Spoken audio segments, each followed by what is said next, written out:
კუჭის წყლული საჭმლის მომნელებელი სისტემის ერთ-ერთი ყველაზე გავრცელებული დაავადება, რომელიც ხშირად კლინიკური ნიშნებით არ ვლინდება. მიმდინარეობის მიხედვით ის შეიძლება იყოს როგორც მწვავე, ასევე ქრონიკული. რა იწვევს კუჭის წყლულს და როგორია მკურნალობის შესაძლებლობები, ვისაუბრებთ გასტროენტეროლოგ თეონა ჯანასიასთან ერთად. მოგესალმებით, მე წყალს შემოგთავაზებთ. მადლობა რომ ხართ ჩვენთან ერთად და მადლობა რომ გვაძლევთ შესაძლებლობას ვისაუბროთ ძალიან აქტუალურ თემაზე, კუჭის წყლზე, რომელიც რა ვიცი, ჩემს სირგლევაში ძალიან ბევრი ისაც აქვს ეს პრობლემა. არ ვიცი ამის უკან რა არის. რა არის რეალურად კუჭის წყლული, რა ფორმები აქვს მას და რა იწვევს თუნდაც იმას, რომ სტატისტიკა ასეთი მაღალია პრობლემის. გამარჯობათ, მოგესალმებით, მე ვესალმებით ჩვენს მოყურებლებს. მადლობა მოწვევისთვის და მადლობა საინტერესო საყურადღებო და საჭირო დიაგნოზე და გავრცელებულ დიაგნოზე სალაპარაკოთ რომ მომიწვიეთ. თვითონ კუჭის წყლული ეს არის განიმარტება როგორც კუჭის ლორწოვანი შრის დეფექტი კუნთოვან შრემდე. რომელსაც ახასიათებს ბევრი გართულება, იმიტომ რომ დაზიანება არის ლორწოვან შრემდე და გართულებებზე არ ვისაუბრებ, გამოწვევ მიზეზზე.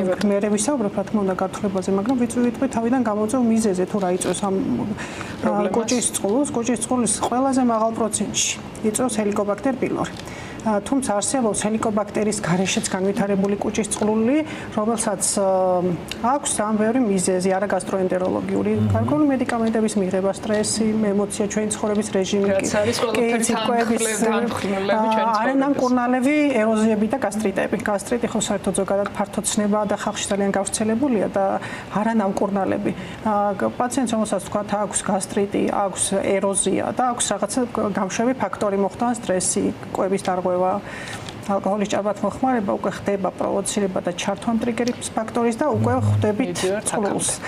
რა დროს ჭირდება და რამდენად არის ეს ყველაფერი ასაკთან დაკავშირებული, იმიტომ რომ იგივე ჰელიკობაქტერია ვიცით რომ ძალიან აქტიური ბაქტერია, რომელიც ბევრ ადამიანს აქვს და რომელიც ძალიან მარტივად გადამდებია, ძალიან მარტივია ოჯახში მშობლებისგან თუნდაც ბავშვზე გადავიდეს, ხო? აი ამ კუთხითაც ასაკთან კავშირი რამდენად აქვს? ეს სტატისტიკურად ითვლებოდა რომ უფრო ახალგაზრდა ასაკში ან 20 წლის იქით იყო განვითარებული, მამაკაცებში უფრო ხშირი იყო, ასე ისწავლებოდა, თუმცა ეს გაინგრა, ეს ვითი, იმიტომ რომ დღეს ცხოვრების სტილი და რეჟიმი არის ძალიან დაჩქარებული, შეცვლილი, კვების რეჟიმი გვაქვს არეული. სტრესულ გარემოში და სტრესულ სიტუაციაში გვიწევს ცხოვრება. შესაბამისად, ჰელიკობაქტერი ჩვენთან ერთად თანაცხოვრობს და თანაარსებობს. ჰელიკობაქტერი ცხოვრობს ჩვენს კუჭში, მაგრამ ყოველთვის არ იწვევს კუჭის წყლულს.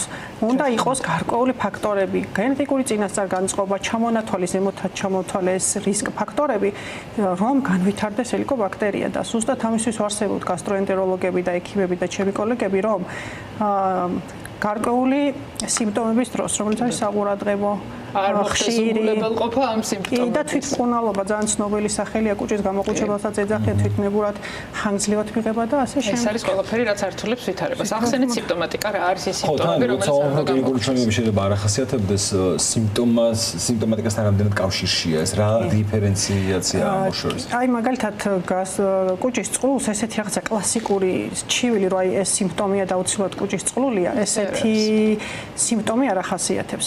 ახასიათებს მრავალფეროვნული გამოვლინებები, დაწყებული პირში უსიამოვნო გემოდასუნიდან დაწყებული დიარეით დამთავრებული სიმძიმე, დისკომფორტი, გულძმავა, მუცლის შებიოლობა, რაც მოსახლეობის უმეტესობას ახასიათებს და ეს არნიშნავს, რომ ყველას კუჭის წყლული აქვს. ამიტომ არსებობს რაღაცა ნიუანსები, მაგალითად თუ ლოკალიზაცია არის წყლულის კუჭში. არის ჭამის მერე, სიმძიმის შეგრძნება, ჰიპერსალივაცია, ჭარბინერ წყდება. რასაც ექიმი ანამნეზის შეკრების დროს და როცა კონსულტაციაზე არის პაციენტი, ამას ხვდება რა ლოკალიზაციის 12 გოჯას წყლულის დროს უფრო მშიერი ტკივილები, უზმოდ ტკივილები და ასე შემდეგ. მოდი დიაგნოსტიკასაც შევეხოთ, ანუ გარდა იმისა, რომ ანამნეზს გააცნობ ექიმს და ის თქვა დასკვნებს გამოიტანს, რა სახის კვლევები არსებობს იმისთვის, რომ დაისვას დიაგნოზი არის თუ არა? ზოგადად კუჭის წყლულის დიაგნოსტიკის ოქროს სტანდარტი ეს იყო. ეს არის ენდოსკოპიური კვლევა, ეზოფაგო გასტროდუოდენოსკოპია შემოკლებით, რასაც სონს გასტროსკოპიას, რა ვიცი, ბევრს ზედმეტ სახელს ვეძახით, რომელიც გვიჩვენებს ლორწოვანი გარსის მდგომარეობას, წყლის ლოკალიზაციას, ზომას, წყლის სიღრმეს, ფიბრინით არის თუ არა დაფარული და ყველაზე კარგი საშუალება რაც არის გვაძლევს ბიოპსიის საშუალებას, რომ გავიგოთ გამოწვევის მიზეზი რა არის, ჰელიკობაქტერია არის თუ არა კავშირში ჰელიკობაქტერიასთან და შესაბამისად მკურნალობა უკვე იწყება სხვანაირად, თუ არ არის ჰელიკობაქტერია, მაშინ სხვა მკურნალობა ინიშნება, ამიტომ ოქროს სტანდარტი არსებობს. ჰელიკობაქტერიის განსაზღვრა გარდა ვთქვათ გასტროსკოპიის დროს აღებული მაჩვენებლისა არსებობს სხვადასხვა მარკერები, ხო როგორც სასუნთქვით ტესტის არსებობს. სწორ პასუხს გვაძლევს და რა მნიშვნელობა აქვს ვთქვათ იგივე გასტროსკოპიის დროს გაკეთებული. საინტერესო შეკითხვა, ახლა მაგალითად როდესაც არის კუჭის წყლული. კუჭის წყლის დროს ხდება ბიოპსიული მასალის აღება და შემსაბამისად არ საჭიროებს პაციენტი დამატებითად თქვათ განავლის ჩაბარებას ანტიგენზე, სუნთქვით ტესტსა, ასე შემდეგ. არსებობს სამი გზა გარდა ბიოპსიისა ჰელიკობაქტერიის დიაგნოსტიკის. ეს არის სუნთქვითი ტესტი, ურიაზას გამოყოფას, რომელსაც ვითვლით რაოდენობას ამონასუნთ ჰაერში, ეს არის ანტიგენი განავალში და ანტისხეულების სისხლში. როდესაც პაციენტს თქვათ არ აქვს სიმპტომები ჩამოყალიბებული, არ აქვს გამოხატული კლინიკა. პირველად ჩვენ კლინიკაში ყოველ შემთხვევაში დანერგვილი გვაქვს მაღალ სტანდარტებზე, მე ასე ვთვლი. სუბიექტური აზრია ჩემი მაღალ სტანდარტებზე ვმუშაობთ, რადგან პირველადი გასტროსკოპია როცა კეთდება, აუცილებლად კეთდება ბიოპსიით. ზუსტი სურათი კონდეს და შემდეგ, როდესაც პაციენტს თქვათ თუ დაუდასტურდებ ჰელიკობაქტერია, უკვე შეიძლება გასტროსკოპის გარეშე უკვე გავიგოთ ანტიგენით განსაზღვროთ, სუნთქვითი ტესტით. მენაკლებად ვიყენებ სისხლს. კიდევ ერთხელ ჩვენ სანამ მკურნალობაზე გადავდოდეთ, კიდევ ერთხელ შევხვდით გარკვეულწილად ვახსენეთ, მაგრამ მთავარი დისკომფორტი პაციენტისთვის ეს დროს რა არის? რა ქმნის ჩვენთვის მთავარ დისკომფორტს, რაც უკვე ნიშანია იმისა. და რისიგულებელყოფა იგივე ბულძმარო შეიძლება უგულებელყოფა. აი ზუსტად, ხო, იმიტომ რომ ეს სულ შეიძლება განპირობებული იყოს მაგალითად რაღაცა პირობითად კბილებს დავაბრალოთ პერიოდულად, ან შეიძლება რაღაცა კონკრეტულ საკვებს დავაბრალოთ პერიოდულად, ხო? რა ქმნის მთავარ დისკომფორტს, რაც მე ჩვენთვის ნიშანი უნდა იყოს საგანგაშორო აუცილებლად მიმართოთ სპეციალისტს. ახლა ყველა გულძმარვა ეს არ არის გასტროესოფაგიალური რეფლუქსი და ყველა ტკივილი ეს არ არის კუჭის წყული. უბრალოდ სიხშირე არის მომატებული, ინტენსივობა ტკივილის. ეს შეიძლება იყოს სპაზმური.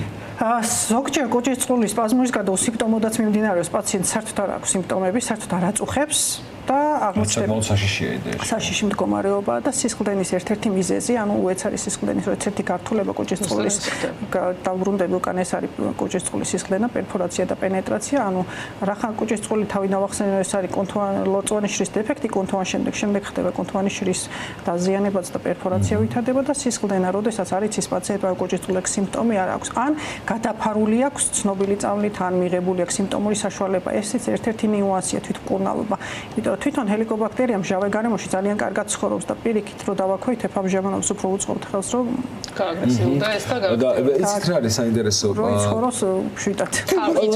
ყველაზე ცუდი შედეგი რა არის? ანუ უგულებელყოფა სანამ ისევ ვიმეორებ მკურნალობაზე გადავიდოდეთ, მანამდე უნდა გავიაზროთ და გავანალიზოთ ალბათ შედეგები რა შეიძლება დადგეს თუ თავს ავარიდებთ სიმპტომატიკას და მკურნალობას, ხო? რა არის ის ყველაზე ცუდი შედეგი, რაც შეიძლება უგულებელყოფა მოგვიტანოს? ზოგადად ჰელიკობაქტერია იცვლება, რომ ეს არის სიმსივნის წინა სამსივნის გამომწვევი უჯრედი შეიძლება გამოიწვიოს შესაბამისად კუჭის წყული შეიძლება გადაგვარდეს ონკოლოგიურ პათოლოგიაში, თუმცა არა ყოველთვის. კუჭის წყული განსაკუთრებით 12 გოჯას ეს არ ეხება და ნაკლებად არის 12 გოჯასთვის. და რამდენად პროგრესირებადია თვითონ ეს დაავადება? საინტერესო არის, რამდენად სწრაფია განვითარება ნეგატიურ თვალსაზრისით? გაჩნია იმას, რაც ჩამოვთვალე გარემო ფაქტორებს.